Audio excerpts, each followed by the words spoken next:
Welcome to news coming up in this edition. Sierra Leone joins the countries to observe World Earth Day.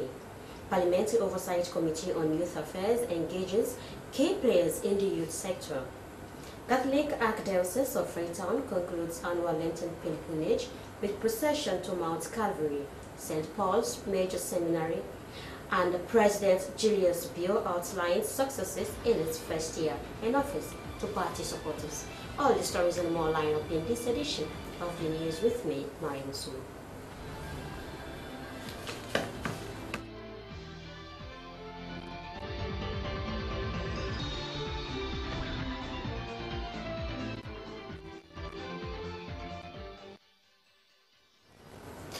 Good morning and welcome again. April 7 every year is set aside by the World Health Organization as World Earth Day. The theme of this year's celebration is universal health coverage. The theme of this year's celebration by WHO is a key to achieving and ensuring that everyone can obtain the care they need when they need it right in the heart of their community. SLBC has been looking at the recent major diseases and some of the challenges facing the health sector in the country. Please be reminded that some of the pictures in the report might be disturbing.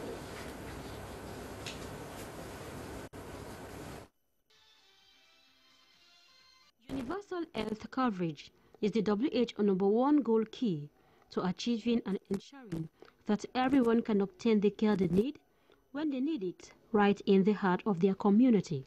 Sierra Leone is currently faced with serious challenges when it comes to administering proper health care to young, adults and aged people in the country. Progress is being made in so many countries and regions in the world.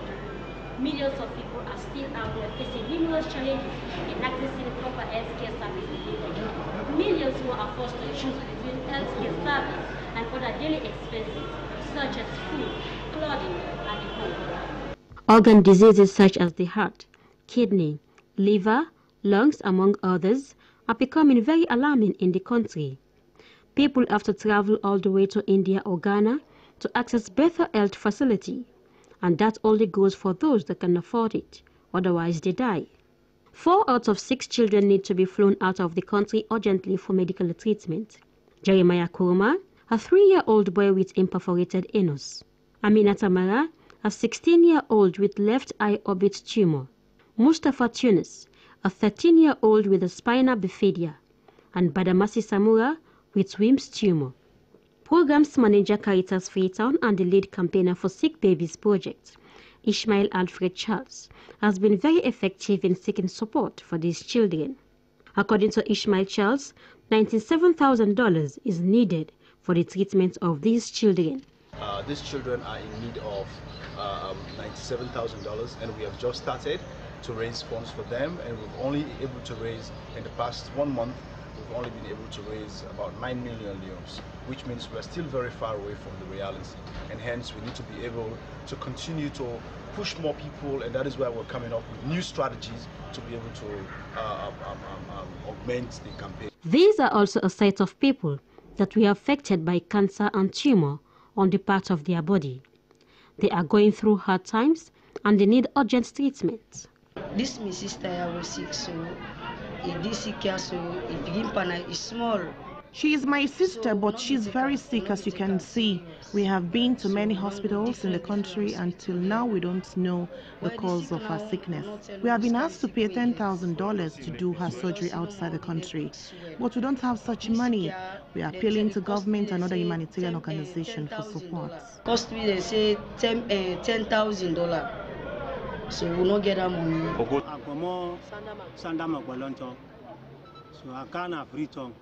I am from Sandama Bolonto. I am here with my son who is sick. We went to Sarola Hospital, but we were referred to Ecomed. I don't have any support. They asked us to pay 3 million leones, but I can't afford that amount. We are calling on the government for support.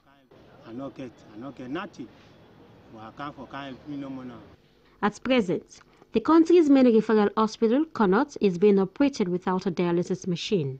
Patients have to go to a private clinic to access a dialysis machine, and that's too with a higher cost for those who can afford. Dr. Sogo Kabia is a consultant nephrologist at the Connaught Hospital.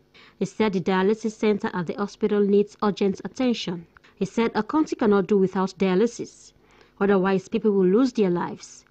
He furthered that only a private doctor has a dialysis machine at Campbell Street in Freetown. That is the challenge. And now it's even more than $100. And it's something we cannot do without. People cannot say it's too expensive. You cannot do without dialysis in any country. Because any of us, anybody could be afflicted with kidney disease at any time through a motor accident, through illness, through medication you might take, through high blood pressure, through diabetes. So it is there, high prevalence worldwide, particularly in our countries where the medical system, in terms of preventive, is not as well established as in other places. Amidst all these challenges, government is fighting very hard to prove better health service for its people. Recently, the country director UNDP, Dr. Samuel Doe, handed over 15 brand new hardtop four-wheel drive Toyota Land Cruiser mini trucks for the distribution of drugs and medical supplies to the Peripheral Health Unit to the Ministry of Health and Sanitation. Also, it could be recalled that sometimes in January 2019, President Biya received a check from the Anti-Corruption Commission for the money collected from some individuals who were indicted by the Commission. President Biya, upon receiving that check, made a pronouncement that a diagnostic hospital will be constructed in the country with the revenue collected by the Anti-Corruption Commission. The construction of the diagnostic center, according to President Biya, will save many lives in the country and economically will save the country from a huge loss of sending people to India or Ghana for treatment, adding that citizens of this nation deserve better. What you've reported, we are going to make sure that we contribute to the medical diagnostic center, which is going to be built in Sierra Leone. Some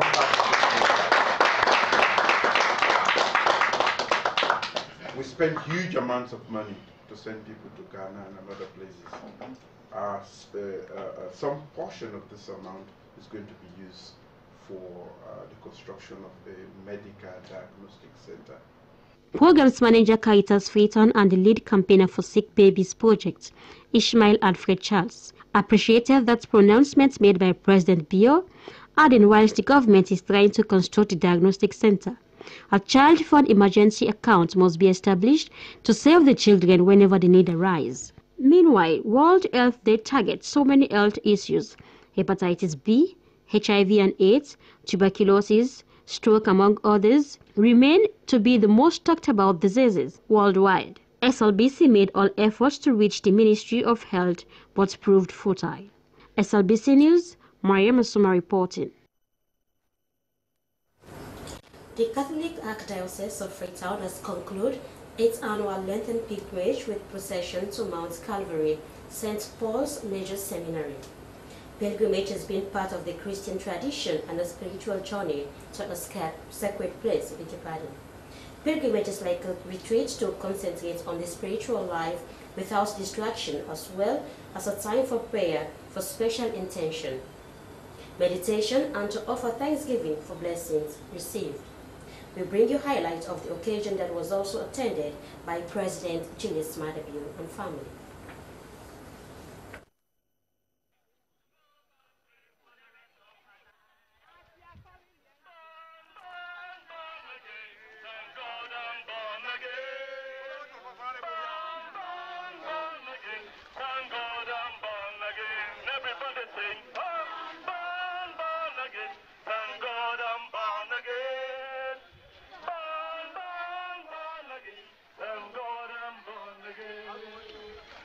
To be a highly sociable activity, allowing us to enjoy the company of others who meet us on the road.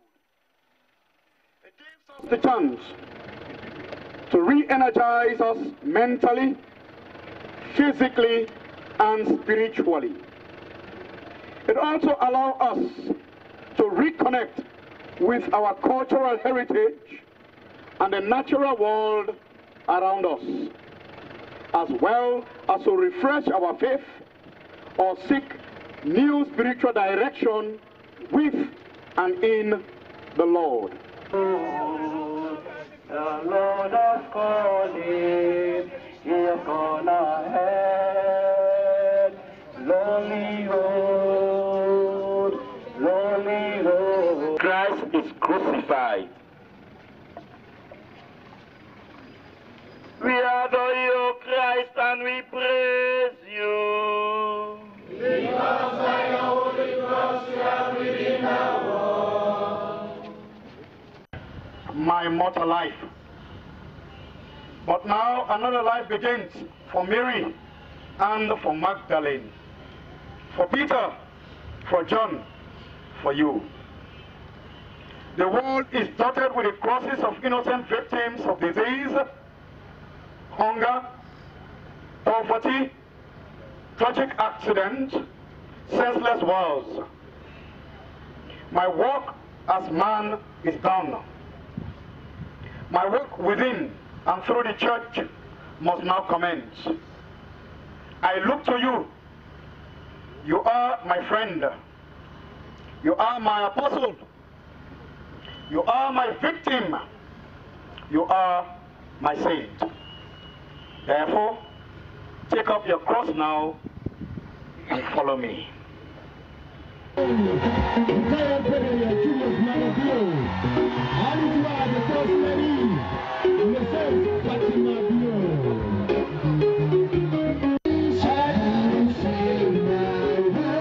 the name of the diocese, we congratulate you on your first anniversary as president and to assure you of our prayers for the success of your dreams, your vision, and your aspirations for this country. Because when you succeed, it is Sierra Leone and its people who have succeeded. So we all have a stake in this thing, and so we assure you of our prayers. That God may bless you and guide you, and also all who are supporting you. Because when there is peace around you, then we know when you go to that office, you think about the country, not about what is happening back home or around you. So we pray for all who are around you, close to you, your wife, your relatives and friends, that we may all work together to make this thing work in the interest of Sierra Leone and the development of its people. Yes, I shall arise and return to my Father. The second is, God of mercy and compassion. With those two songs, it gives enough reflection on what we do during Lent. The church has given us an opportunity during the period of Lent to reflect and come to that consciousness to make the U-turn. Yes, I shall arise and return to my Father. Which kind of Father? The God of mercy and compassion.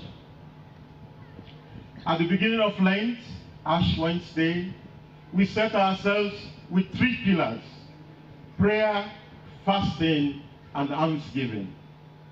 And the usual gospel reading for Ash Wednesday, year A, B, and C, reminds us that all of those should be done secretly, that your Father who sees you in secret will grant you your reward.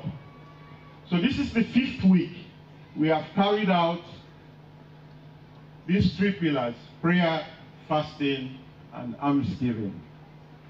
And this afternoon, we want to take a perspective of our journey of Lent with these 3 pillars in focus: prayer, fasting, and almsgiving.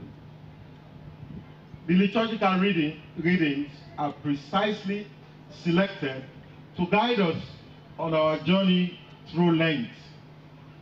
Every year, year A, B, and C, the first Sunday of Lent presents to us the gospel of the temptation of Jesus. This is not coincident, but this is purposeful, because we could realize that each time we set ourselves, dedicate ourselves to God, that's the time the devil is also very active. And that is the time we sway ourselves. St. Paul says, the things I want to do, I don't do.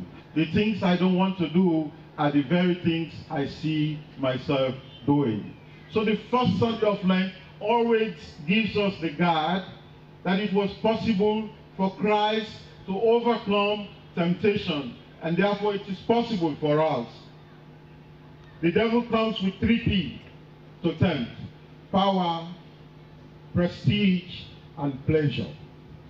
If the one miss you on power, it will not miss you on pleasure, it will not miss you on prestige. Change this stone into bread. Worship me and I will give you all this kingdom. So the 3 P we should be mindful of.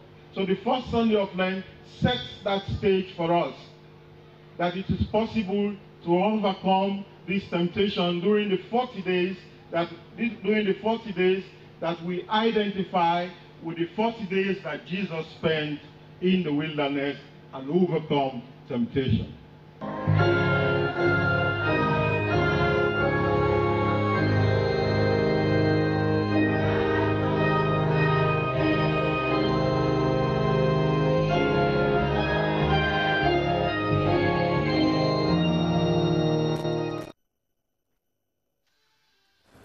That was a highlight of the conclusion of the annual Lenten Pilgrimage with procession to Mount Calvary, St. Paul's Major Seminary, and it was also attended by President Bio and family.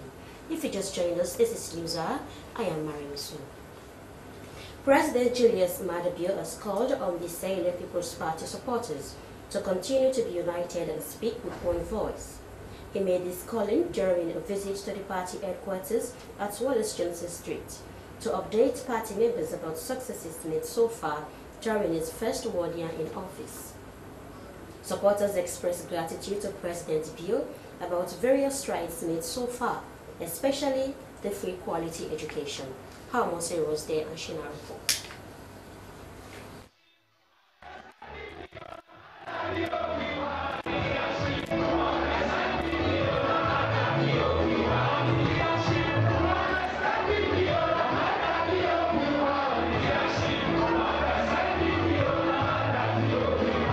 Supporters of the Sierra Leone People's Party gave a tumultuous welcome to President Bio and First Lady Fatima Bio.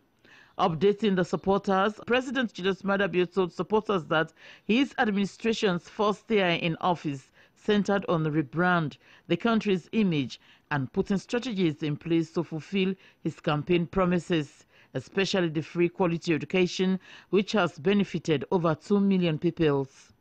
His administration, he stated, inherited battered economy and that for the 1 year the government has been busy gathering revenue to develop the country, the reason why he has been able to convince international partners to invest in Sierra Leone. One thing where a leadership for do now for inspire hope. Where hope not the human being not the anything for live for. The SLPP, he said, is the only party that is able to solve the country's problems. Corruption, President Bio went on, has been a major problem that has brought the country backward. We're not going to provide jobs for everybody in 1 year. We're not going to deal with all the problems that in 1 year. They can't go over with it. Last week when I heard about the audit report also, 1 billion, over $1 billion. That are the one where they check no more. Luckily, not those salon people they check. But people they will come on other country. Then a few places no more they look. They realize they over 1 billion. When I tell me, if that kind of then a few people in the pocket, how the ground will so, how the ground will dry. First Lady Fatima Bio commended members for the support that they have pledged, appealing to them to continue to be patient as President Bio is working hard to find solutions to the problems that inherited. She told the supporters that her husband is a caring president and called on the supporters to continue to be united and speak with one voice. Organizing Secretary of the Sierra Leone People's Party, Jimmy Batilu Songa, told supporters that the president has been very busy working on the fulfillment of the party's promises made during the elections. He appealed to the supporters to be patient as the president has plans for them. One of the youths, Bokari Kowa, said other party stalwarts have not been encouraging them at all, as he appealed to the president to provide more jobs for them and scholarships for students. SABC TV News Eye in Freetown, Hawa Mosiwe reporting.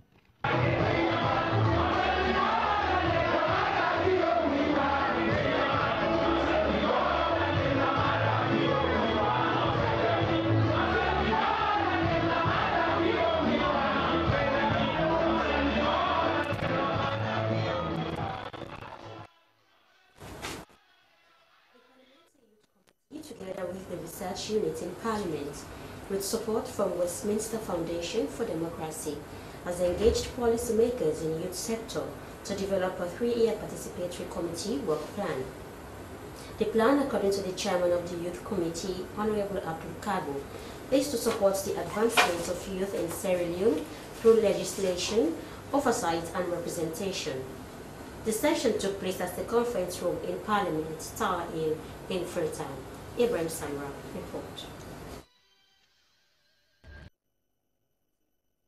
The rationale for engaging these policymakers and professionals in the youth sector was to understand emerging issues of interest to youth and what will be the expectations from the Parliamentary Youth Committee in context of their roles in formulating legislation, oversight and representation. Chairman Parliamentary Youth Committee Honorable Abdul Kago said the engagement to enhance public participation in the development of a 3-year working plan to support the advancement of youth in the country. He said the forum will also help to raise awareness among committee members on the existing laws and policies on youth and the corresponding challenges in the implementation of these instruments. We want to look at the excesses. We want to let it be contemporary. If it is obsolete, we want to see how best we can be able to amend those laws to suit to our contemporary youthful challenges that we are exposed to. So that is one reason for which we decided to summon you all to this gathering. And also we want to understand what works, what have been tested and have shown sustained impact on the youth empowerment and development. Of course, we have attempted several operations.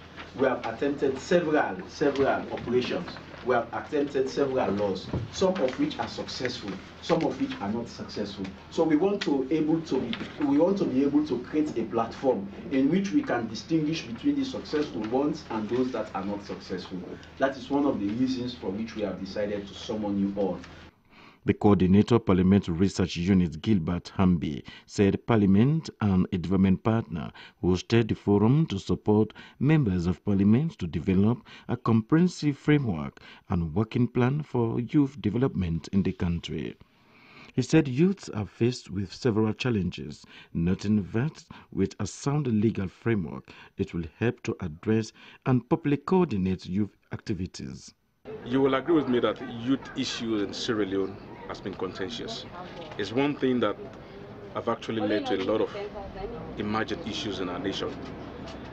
First of all, in the absence of young people not being capacitated enough to respond to emergent needs, we've had a lot of problems in this country. So we want to believe once we address the youth question, issues bordering on young people, we'll be able to address a lot of emerging things. Most of the young people are not employed. We don't have a solid kind of policy or programs for young people, which is why, for the greater part for young people, they don't feel that they are part of the decision-making process. Presentations were made on legislation supporting the advancement of youth in the country, government initiative on youth empowerment and development, updates on the National Youth Service Scheme, and a research from Restless Development on youth engagement in development. Participants also used the session to share experiences of government support to youth from other countries and youth contribution to their economies. These presentations will form the basis for developing the committee's 3-year working plan.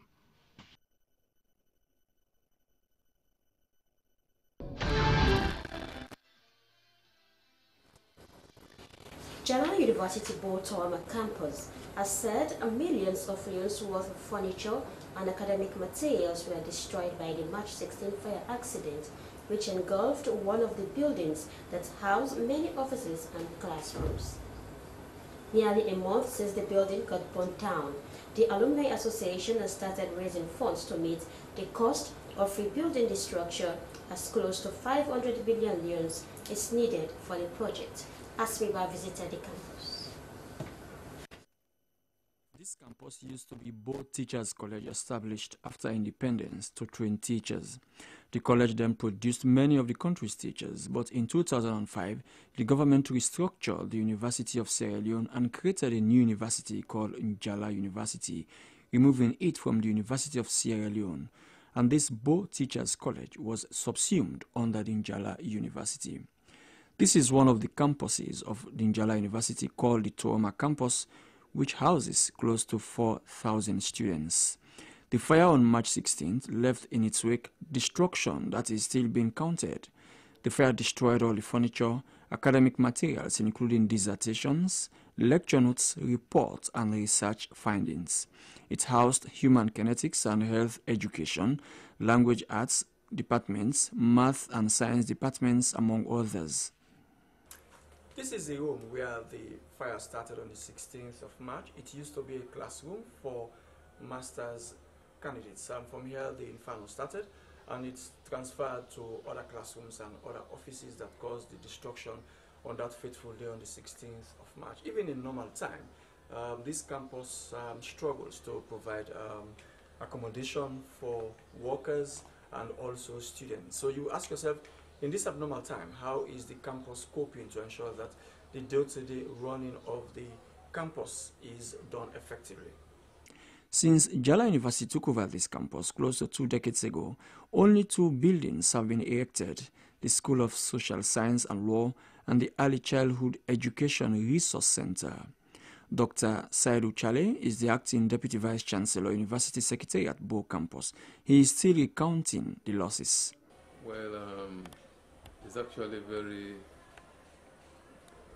how can I describe it, very disturbing, because the only facility we had for the School of Education got burned down completely. Well, we cannot quantify this in terms of, especially for books, we cannot quantify that because we had a large collection of books that were completely burnt down.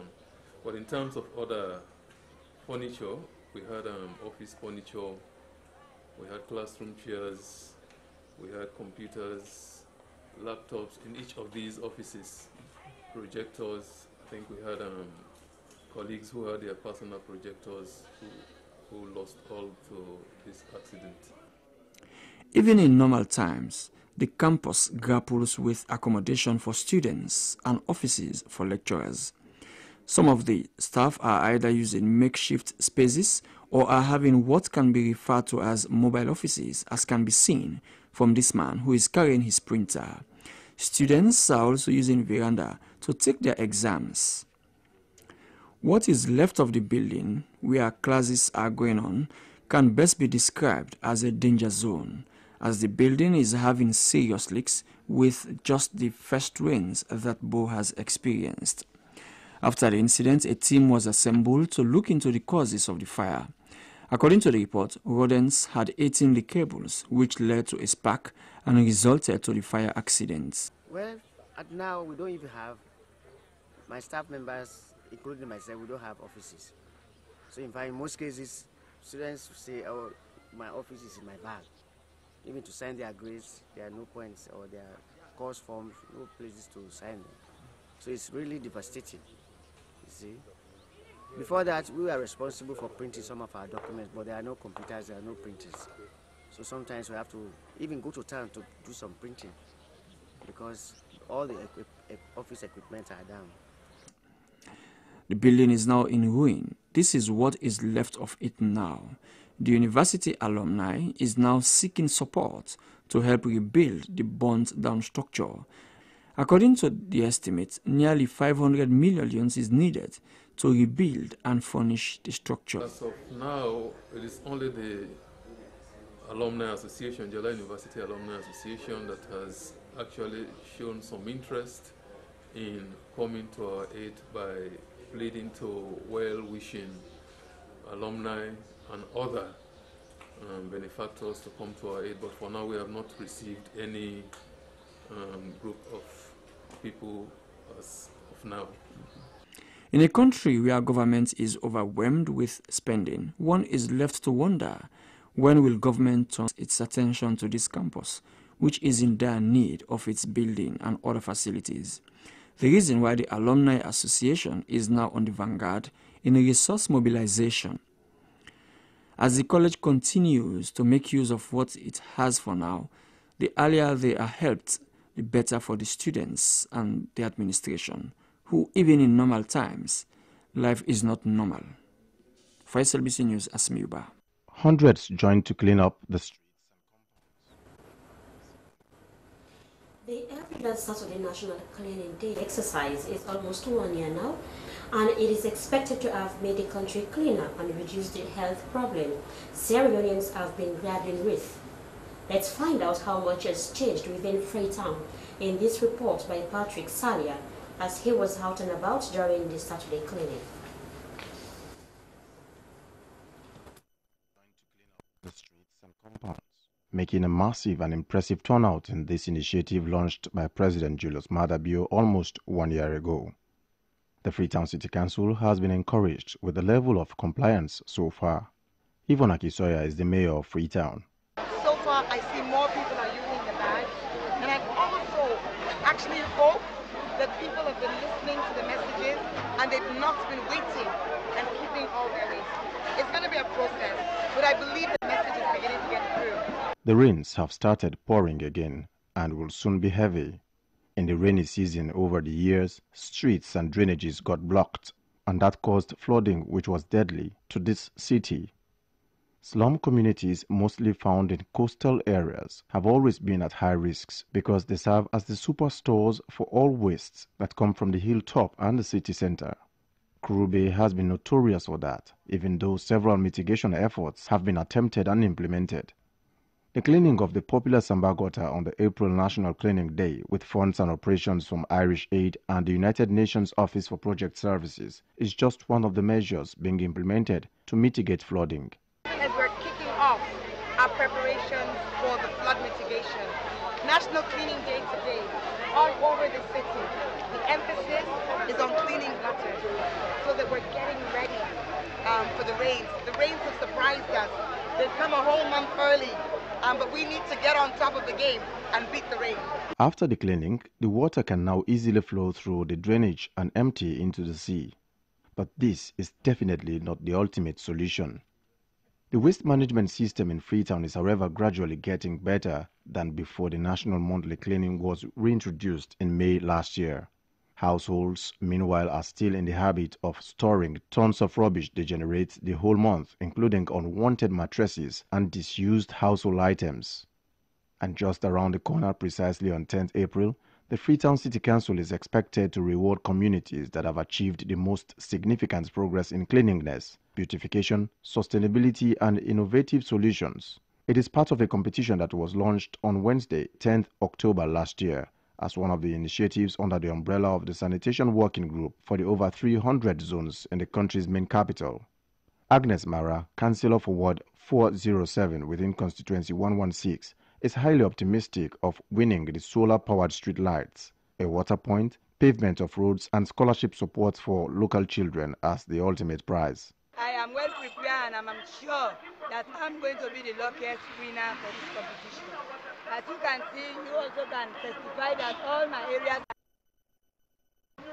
That is to tell you that I'm well prepared for this competition. The cleanliness is not only here, but as you go around my ward, you can see everywhere, even the remote area, you can testify that all these areas are clean. To tell you that I'm going to be the luckiest winner or the victorious in this cleanliness competition. Our ward covers Kongowata in Wellington, one of the most critical areas for waste management in the east of the city. This award is aimed at motivating communities to carry the spirit of National Cleaning Day into everyday life and ensure that they properly dispose their wastes.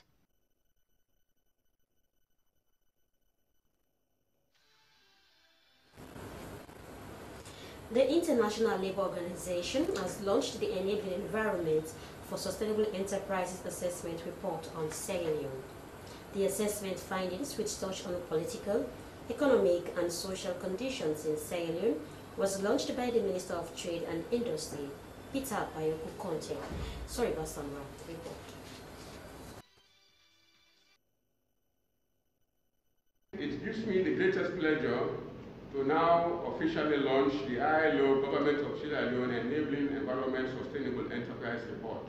The EESE report contains analytical literature and information gathered through a perception survey among 497 enterprises, mainly micro, small and medium-sized. The country director of the International Labour Organization, Dennis Zulu, said the importance of the report cannot be overstated because it seeks to strengthen fiscal intensification through the SMEs. He went further that the lack of enabling environment is what is responsible for poor performance of small, medium-sized enterprises. But also in terms of how an enterprise is managed and governed, its legal status and operational objectives.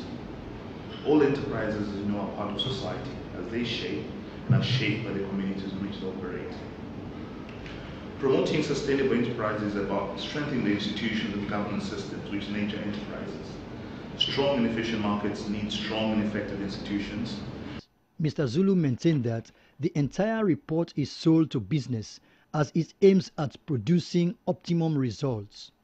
Officially launching the report, the Minister of Trade and Industry, Peter Conte, talked about the plans to recruit technical staff and hopes to collaborate with the Ministry of Transport and Aviation. He added that the report directs the ease of doing business and allows more players while reducing monopoly. Despite substantial efforts undertaken by governments in the West Africa sub-region, there is need for increased financial injection into small and medium-sized enterprises to the path of development of innovations. Soriba Samura, Freetown.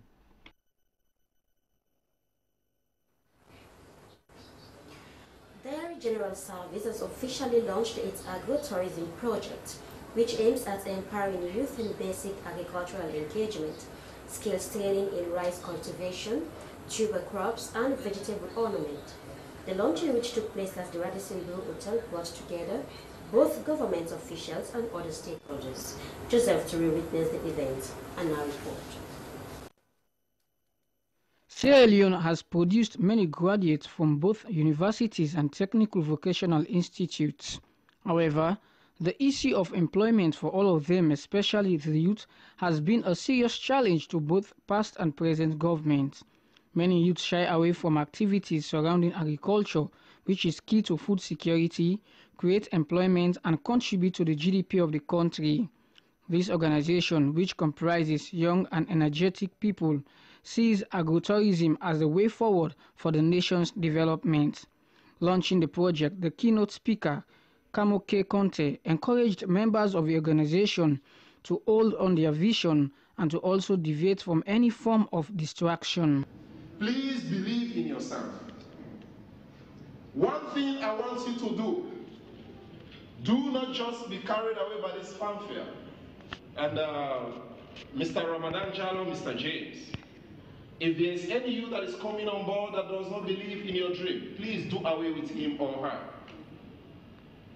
One of the reasons why I feel, because I gathered so many youths of my colleagues, but they never believed in my dream. Chief Executive Officer, Dairy General Service, Ramadan Jalo, in his presentation underscored some of the benefits the project will have on the beneficiary. The only way you can learn to be responsible is to take up your own responsibility. And the best way possible to do that is to engage into income generation activities. So that is what we intend to do. Get these young people to work on the farm, own portions of land on the farm. Those who are pursuing pursuing courses in the western urban areas, who cannot work on that farm on a daily basis, their families can come and sign for those portions of land. They work there. The proceeds, 60% will have to go to the young people. The Minister of Tourism, Memunatu Pratt, pledged the government's unrelenting support to these young entrepreneurs, noting that they are the kind of youth the country wants to see in developmental strides. Other speakers from the private sectors and related institutions also pledged their commitment and urged them to be steadfast in their dreams. Joseph Toure, SLBC News, Freetown.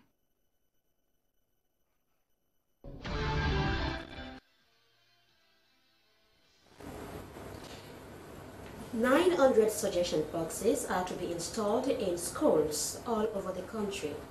The suggestion boxes are for pupils to express their views on the free quality education program. This was disclosed by the Executive Director of Hill, Sierra Leone at the launching of the Free Quality Education Suggestion Boxes project at the St. Joseph's Convent, Brookfields. The project is supported by UNICEF and Irish Aid through the Ministry of Basic and Senior Secondary Education. Daphne Kimamakoli.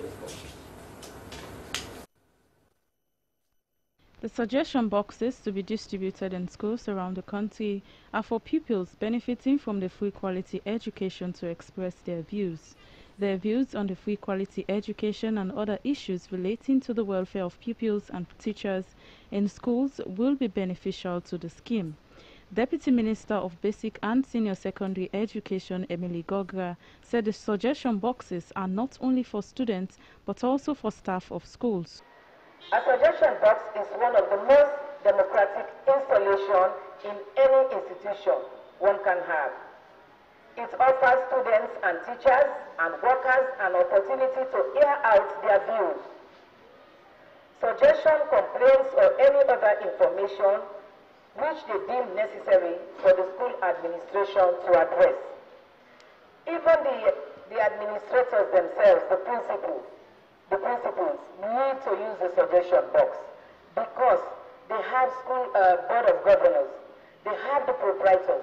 Sometimes in opening them, I suggest they do it after every 2 weeks, they put it at the assembly and they open it up.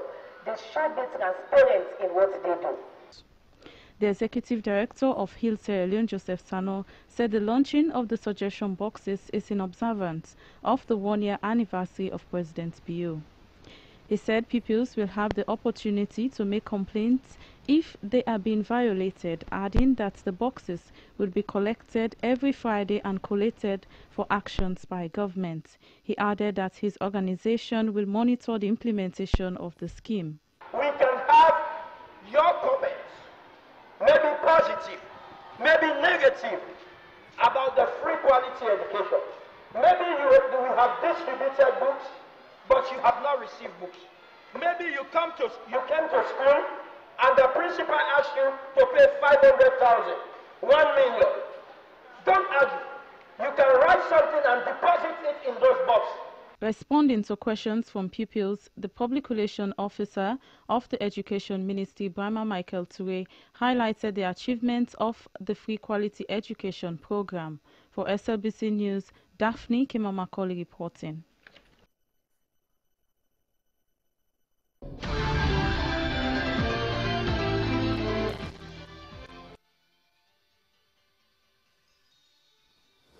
And now for some African news.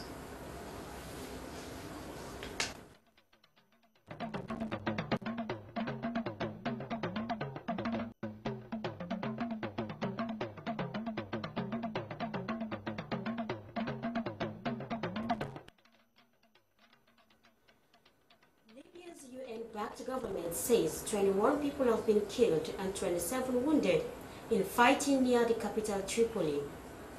Earlier, the UN appealed for a 2-hour truce so casualties and civilians could be evacuated, but fighting continued.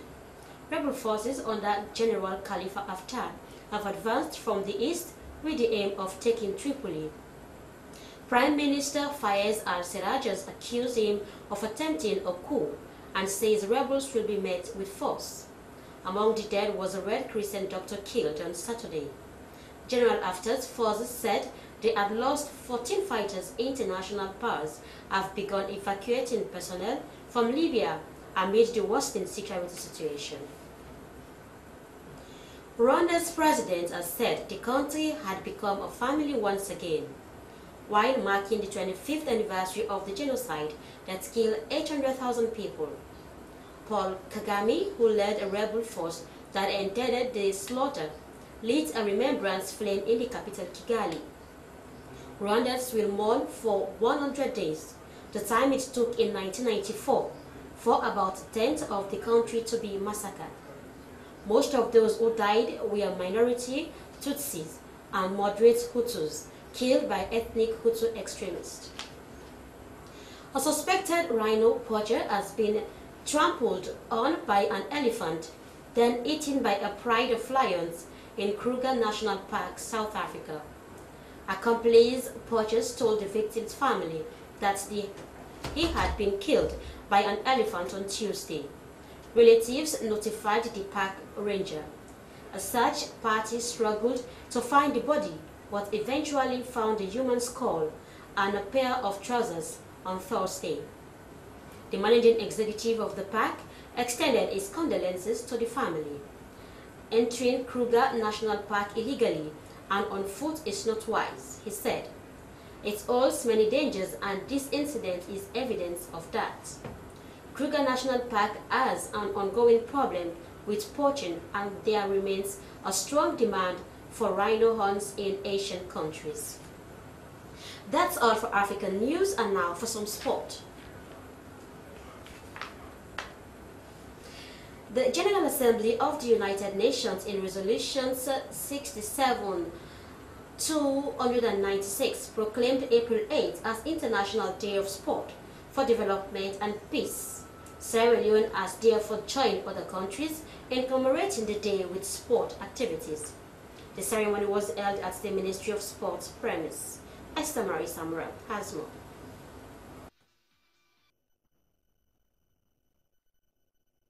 April 6th has been set aside as International Day of Sports for Development and Peace. Citizens of the world are encouraged to learn, innovate, and promote the ways sports can help countries, communities, and individuals to live peacefully and prosperous lives. To mark this day, Ministry of Sport invited some sporting disciplines, including volleyball, karate, among others, to be part of the celebration. How important is this day to the country? Dr. Kenneth Bremer is the Director of Sport. Sport is about peace, unity, and empowerment of people. We are determined, as you know, if you check back the history, when we took part, most of the disciplines were almost dead. And at the moment, we are sponsoring almost all disciplines who brought their budgets to us. Sports can be used as a powerful tool to promote peace, tolerance, and bring people together across boundaries. However, in Sierra Leone, for over 4 years, the game was put on hold due to internal wrangling. It has resumed with funds from government and maximum support from the people of Sierra Leone.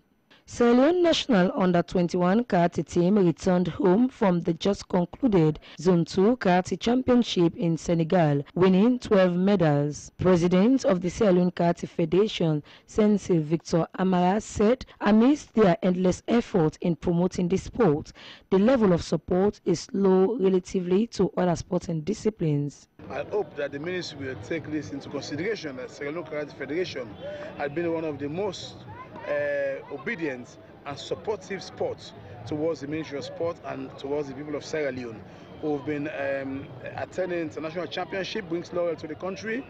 We organized a Zone 2 championship in Sierra Leone, but up to date, we're still looking forward for the ministry to look how to support our association.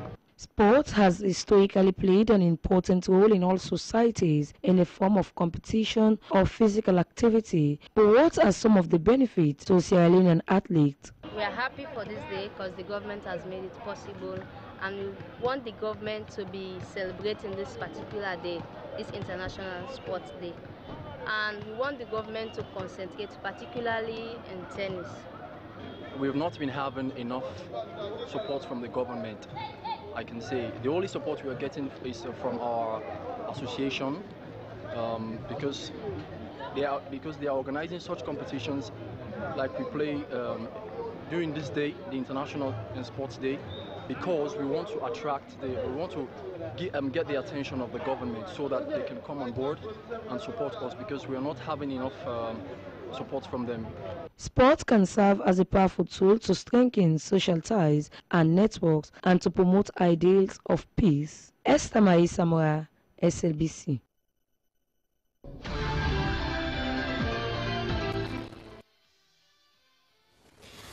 Well, that's all for sports. From sports, we move over to entertainment.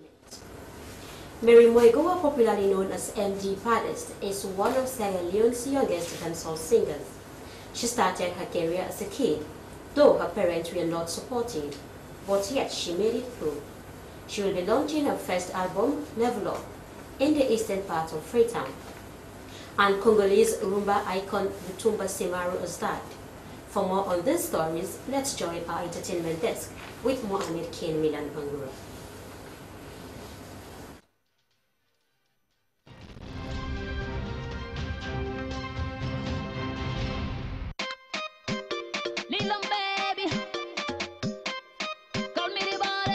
One could be gifted in music but could not showcase talent in his or her life. Sometimes one has to pick out the talent from short people to make them reach the height of stardom. Mary Moigoa, popularly known as M the Baddest, is one young artist that grew up with a talent until she was picked out. She was born in the eastern part of Freetown and attended the UMC Primary School and later the St. Joseph Secondary School. At present, she is a student at the Multimaga College of Education and Technology studying business administration. Her stage name M the Baddest came because of her love for music and her energetic performances on stage. Before that stage name, she was called Lee short for Little Mary, in respect of her grandmom whose real name was Mary. M the Baddest is a dancehall and R&B singer. Since her childhood days, she had wanted to become an artist, but her parents were not supportive of her career. Yet she pushed on as she has passion for music. She said her passion for music has no limit but to become most influential artist. M the Baddest said her first song was done at the Def Sound music label titled Star Star, which says never mind how simple one is, as long as one has God's given talent, one will surely shine. She said she's no longer with Def Sound Records label due to personal reasons and has decided to go solo. At present, she is the only signed artist with the Generation Stars label called Gen Stars. She's an active member of the Eastern Artists Union and she's planning to release a 10-track album titled Level Up. In that album, she's premiering her first music video titled Rush Us, which is a reply song to the dancehall rapper Dallas B's song, Them the Rush Us.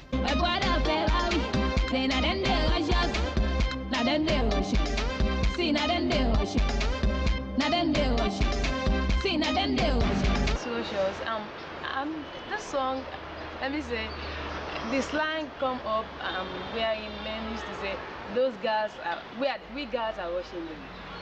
Most of the song that is playing now, you hear about this Dallas Bantam played Rush Us, yes. So I decided to stand for the women that you men rush us, not us rush. Sure? On Friday, M the Baddest will be launching an album at the Eastern Parties in the eastern part of Freetown. She encourages everyone to witness the event and show some love and support. She said at present she's working on a fan base all over the country and called on the general populace to continue to support the entertainment industry and pleaded for more attention to be given to the industry by the government in order to compete with other countries.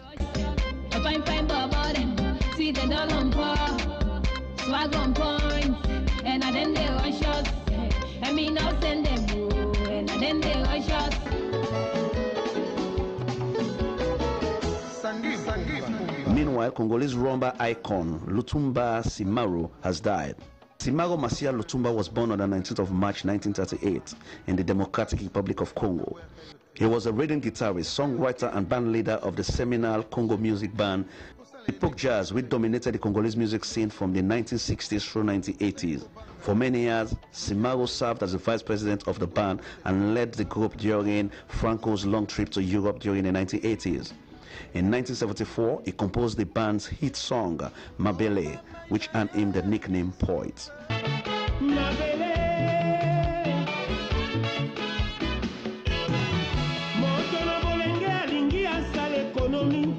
In the late 1970s, he was jailed at Makala prison along with Franco and other musicians over 2 songs deemed obscene by the authorities.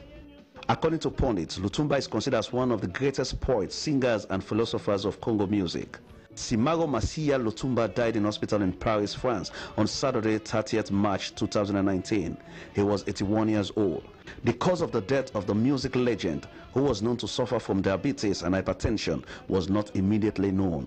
May his soul rest in perfect peace.